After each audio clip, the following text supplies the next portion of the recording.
BBC ትግርኛ ድሕሪ 20 ደቂቃ ክጅምሪው ንክትከታተሉና ንዕድም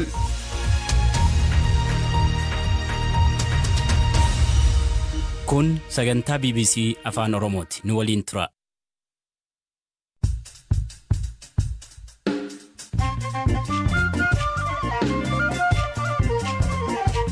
Yooyaa malee yooyaa dhaggeeffattoota raadiyoo BBC afaan Oromoo nu dhiyaadha bakka nu dhaggeeffachuu jirtan cufaatti sagantaan keen am jalqaba. Oduu galgal kan isiniif dhiyeessin keessa haalilla hidhatoonni raawwatanii namoonni hedduun horra guduruu tajjeeffamuu fi miidhaan hamtuun ergaa'u jiraatonni himu. Mootummaan garuu yeroo uummanni miidhamee sattiyatu amma shanii of keessaa baasaniif kadha shanii namni horii dhayyuu qabee akka ta'etti laatu. Sharrafni alaa isa idileen alaa jijjiiran haala olaanaa ta'een dabalee jira. Gatii sirrii kan agarsiisu gabaa isa alaa kan jechuudha. Gatii kan murteessu mootummaadha. Mootummaan waan gatii murteessuu fi haala gabaa sirrii hin agarsiisu. Qormaatii kutaa 12ffaa kabar kanaan addaa jedhan maaltu jijjiirame sagantaa keessatti saniif ibsina. Kanaaf oduu dabalatan waliin tura. An asli galgaloo.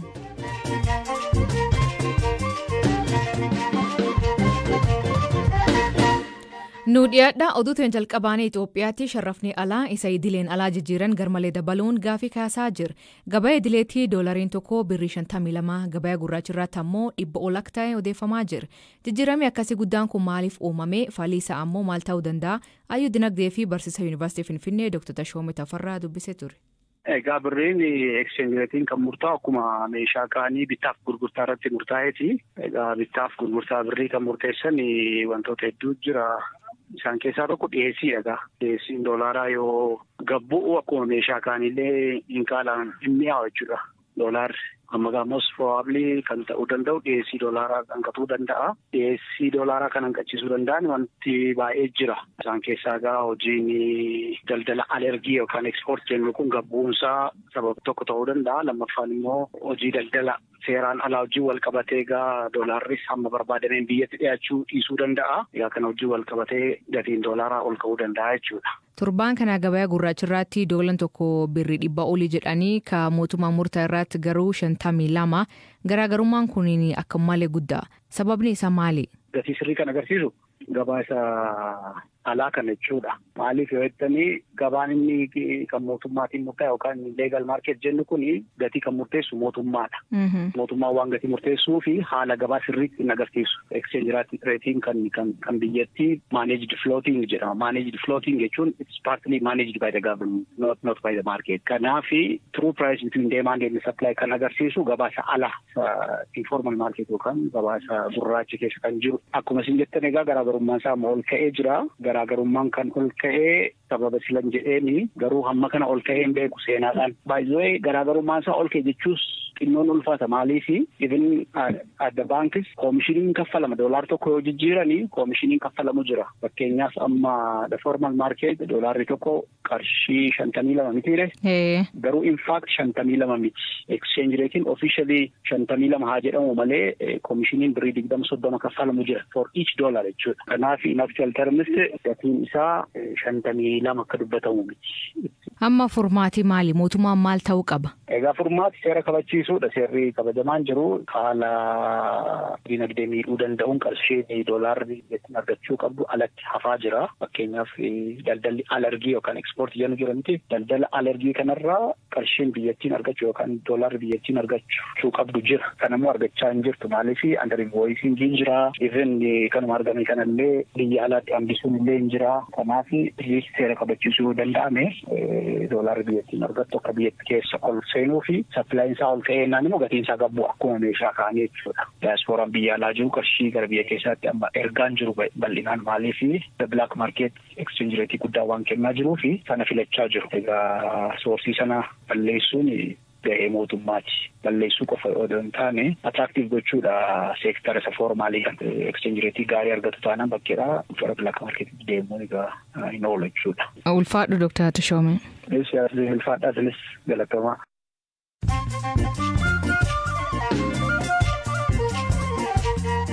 Dhaggeeffattoonni amma duga gabaabaa addunyaa isaniif ibsaa jalqabaanii sirbisaatiin beekamtiif jaalala argatee ka ture weellisaa Mandigoo Afarqii Ardu'aan Boqooti.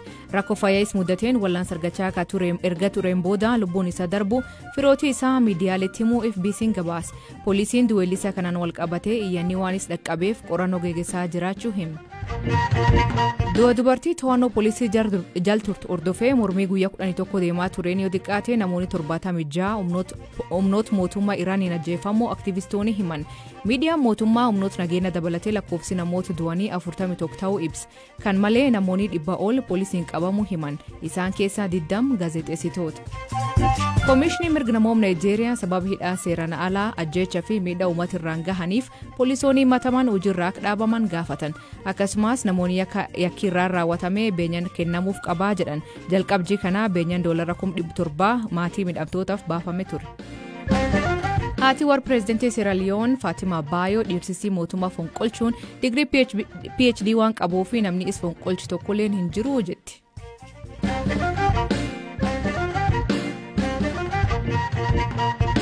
Godina Horroo Guduruu Wallaggaa aanaa Jardaaga Jartee fi Amuruu keessatti haleela qaamoleen hidhatan raawwataniin lubbuun namoota hedduu darbuu gabaafamaa jira. Jiraatan aanaa Amuruu Gandgoobuu Sirbaa haal keessa jiran akkanaan hima. Nooma baqannee bakka aanaa baanee aanaatti gannu wariyanii aanaa Amuruu jedha gandii kun nagaa kan qaba jennuun qabnu bakka amma faannoo amaaraa warra jedhaman bulchiinsuma aanaatti immoo nurratti qindeesse.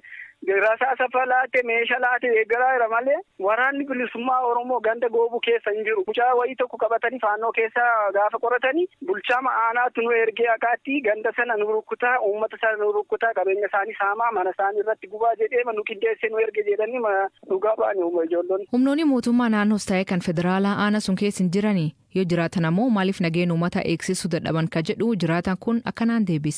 Aanaarra jira isaan dhaabatanii makolfanii uummata baqatee bahetti malee uummatarraa namni rasaasa tokko itti dhukaasee qabeenya uummatarraa deebisan jiru. Horii aana magaalaa keessaa horii uummanni baadiyyaarraa ol baafatee magaalaa keessaa ooffatanii deeman. Rakkoo kanan jedhamne keessa jirra galuutu ammatti. Kanaan dura yeroo dheeratiif sabni biraa baqsanii nagaa waliin jiraachaa turan. Waggoota dhiyoo as maaltu uumame rakkoon kun uumame gaaffii jedhu jiraatan aanaa Amuruu Gandgobbuu kun akkanaan hima. Jalqaba jiraachaa turanii deemanii qaamni adda bilisummaa Oromoo ofiin jedhu ganda sana keessa jira jedhanii mootummaatti iyyatanii mootummaan immoo uummata Oromoorra qaamni adda bilisummaa Oromoo meeshaa siin saamuuf jedhee meeshaa uummatarraa sassaabee isaaniin immoo hidhachiise. Isaan immoo gaafa uummata rukkutanii shanee rukkunne ittiin jedhu uummanni Oromoo gaafa gaaffii gaafatu siin shanee hidhachiistanii mootummaa irratti kakaasuufidha humna isaanii taatanii anyaachisuu sinidha anobaas sinidha daandii kanitti argisiisu sinidha isaan siin deeggaramanii ba'anii galu jedhanii yoo uummanni uummatatti ka'u isaan sana immoo qaama sinitti dhufe rukkutaa nama argitan rukkutaadhaan isaan immoo uummatuma nagaa gaafa rukkutan shanee rukkunne ittiin jedhu isaan immoo gaafa achi odeessan godina Horroo Guduruu Wallaggaatii gaditti aanonni jirtanii lafa qabna jettanii hin taa'inaa deemaa addanaatii jechaa jira. Uummanni yeroo hundumaa rakkoo isaa mootummaatti iyyata. Mootummaan garuu yeroo uummanni miidhamee isatti iyyatu amma shanee of keessaa baastanittidha. Shanee namni horii dhayyuu qabee akka ta'etti hin laatu. Jiraatan biraa godinichaa magaal jaartee BBC'n dubbisee godinichaatti rakkoon nageenya yoomirra kaasee akka hammaattee dubbata. Rakkoon nageenyaa godina Horroo Guduruu Wallaggaa yoo xiqqaate waggaa tokko ol ta'eera. Waggaa kana jidduutti godina Horroo Guduruu Wallaggaa uummanni Oromoon Horroo Guduruu Wallaggaa gidiraa guddaa keessa buqqa'aa ajjeefamaa qabeenya isaarraa buqqa'aa qabeenyi isaa saamamaa jireenya ilmi namaa hin jiraanne keessa jiraachaa jira.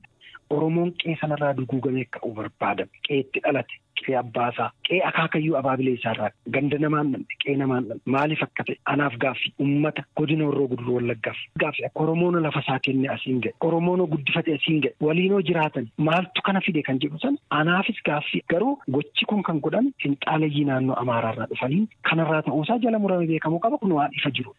Nageenya uummata kanaaf nama wabii ta'uu dhabne waraana bilisummaa Oromoo jedhee yoo kanatu si rakkisaa kanatu uummata dararaa uummata qabatee immoo mootummaa rakkisa kan jedhu kan kana tarkaanfii fudhachuu qabu mootummaa Itoophiyaa yookaan mootummaa naannoo Oromiyaati malee saba biraa ta'uu hin qabu. Sabni biraa maaltu gashemma. Sagaleen uummata Wallaggaa miidhaan ergaa jiru akka maaluu fi dhagamaa hin jiru jechuun miidiyaa dabalatee qaama hawaasa garaagaraa akkasiin koomata jiraatan kunin. Lola Itoophiyaa fi Tigraay jidduu ture Tigraay jidduu jire yeroo fudhattu sabni amma kana gargaarsi galuu didee uummanni kana ta'e naannoo Amaaraatti mana du'e Afaaritti akkana ta'e gargaarsi galuu didee hundaan maraachaa ture. Garuu harka 3 caala kan miidhame immoo uummata Oromooti kun immoo hin geenye maaliif kana ta'e yeroo jedhu tokko rakkooma miidiyaa Oromoon qabudha taa jedhee mayyaadani. Oromoon miidiyaa man qabu sagaleen qabu taa Oromoon nama barate baay'ee qabaam diiyaaspooraa baay'ee qabaam sagalee nama barate baay'ee qabaam sagalee ta'uu fi dadhabne natti fakkaata hundi keenya. Nuti sagalee walii ta'an jiru saba tokkummaatiin saba kana ol baasaan jiru miidhaa saba kana kaasaa hin jiru. Inni aangoorra jirus inni aangoorra hin jirres abbaan qabeenyaas diiyaaspooraas caal jedhii Oromoo suma jedhurra waan jiruuf natti fakkaata kaanis dhiibbaan adda addaa jiraachuu danda'a. Koomishinii mirga namoota Itoophiyaa irraa akka dubbifne Imaad Abdulfattaa rakkoo nageen godin Horroo Guduruu Wallaggaa kordofaa jiran himu. Naannoo sanatti qaamolee garaagaraatiin ajjechaan buqqaatiin namoota nagaa irratti raawwatamaa jiru yeroodhaa yerootti kan dabalaa dhufee fi baay'ee yaachisaa wanti ta'e raawwatamaa akka jirudha. Amurruurraa jalqabee amurruurratti namoota hedduutu ajjeefamee namoota hedduutu qeef qabeenya isaaniirraa buqqa'ee qabeenyi saamamee jira. Haroo Bulluqqee irratti bifuma wal fakkaatuudhaan yakka wal fakkaataatu raawwatamee tibba kanaaf dhiyoo ammootu jaardagaa jaartee irratti yakka wal fakkaatutu raawwatamee namoota nagaatu ajjeefamee qabeenyi saamamee jira. Namootni 100 ol ta'an namootni nagaa ajjeefamuu namootni 10,000 lakkaa'aman qeef qabeenya isaaniirraa buqqifamuu akkasumas qabeenyi hedduun namootni uummanni naannoo sana ittiin jiraataa ture saamamuudha nuti ragaan odeeffanne kan argisiisu. Rakkoon nageenya yeroo dheeraaf naannoo kanaatti hammaachuu jira uummanni akka malee miidhamuu jira dhimmi kun maaliif furmaata dhabe? Naannoo sanatti yakkoota namoota nagaa irratti raawwatamaa turan qolachuudhaafi tarkaanfiin rakkoo naannoo sana jiru madaaluu hin fudhatamne amantaa jedhu qabna. Kanaaf mootummaan rakkoon sun walxaxaa fi hammaataa akka ta'e hubatee tarkaanfii rakkoo sana madaaluu akka fudhatudha nuti waamichas kan goone. Himannaa hawaasi godinichaa dhiyeessu kan ilaalchisee qaama mootummaa irraa deebii argachuu hin dandeenye yeroo dabargaruu ministeerri tajaajila kominikeeshinii mootummaa federaalaa ibsa baaseen hidhattoonni waraana bilisummaa Oromoo kan mootummaan Abaa Shanee jedhuun godinicha keessatti namoota nagaa fi milishoota irratti ajjecha raawwatee jedha. Faallaa kanaan ammoo addi bilisummaa Oromoo ibsa baaseen qaamolee nageen mootummaa federaalaa humna addaa naannoo Amaaraa fi Fannoon dhalattoota Oromoo irratti ajjecha raawwachuu hima.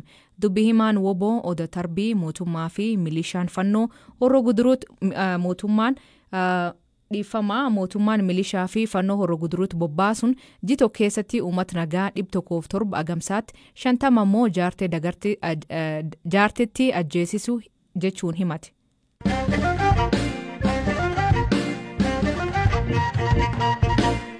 Bar kana keessa barattoonni 984 ta'an qormaata kutaa 12ffaa fudhatu. Akkaataan qormaati bar kana itti kennamu ammoo kanaan dura irraa addaa jedhan. Barattoonni bakka rakkoo nageenya jiran maal akka ta'an dabalatee Daayireekteriin tajaajila madaalii barannootaa fi qormaata Dr. Isheetuu Kabadaa akkanaan BBC'tti hime. Barattoonni yuunivarsiitiiwwan keessatti akka qorataman gochuun booda yoo qormaata darban ka keessatti baratan hanga ta'e akka baran gochuufidha. Yuunivarsiitiiwwanis barattoota borsimachuuf jiran akka baran isaan gargaara. Barattoonni bakka garaagaraatti faca'anii yoo kan qoraman ta'e immoo kanneen akka miidiyaa hawaasaa dabalatee kan isaan jeequ jiraachuu waan maluufis bakka tokkotti walitti qabamanii yeroo qoraman akka mootummaattis eegumsa akka taasifnuuf nu gargaara.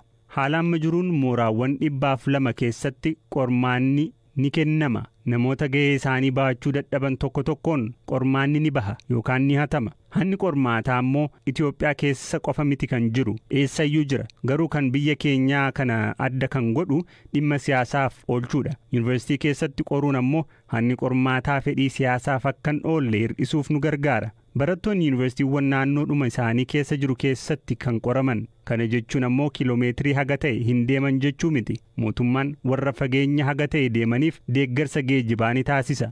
Guyyoota qormaataaf yuunivarsiitiiwwan keessa turanittis bakka bultiif nyaata ni dhiyeessaaf. Barataan tokko guutummaatti baratee qormaataaf taa'uu danda'a ka jedhu mana barumsaa fi caasaa hanga naannootti jirutu murteessa. Kanaaf sababa rakkoo nageenyaatiifis ta'e sababa rakkoo biraatiin barataan guutuutti hin baranne taanaan hin galmaa'u. Barataan hin galmaa'in ammoo kaardii ittiin seenanii qorataman nu biraa hin argatu jechuudha.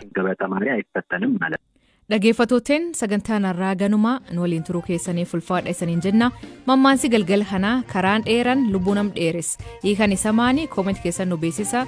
Sagantaa kan qophees Biraanuu Gammachuu gam teknikaatiin Mubaarak Abdallaa keessaniif dhiyees an asli galgalooti agboriisaatti akkana nagaa waaqa kee bulaa oraa bulaa deebanaa hangafamaan dhan bulaa.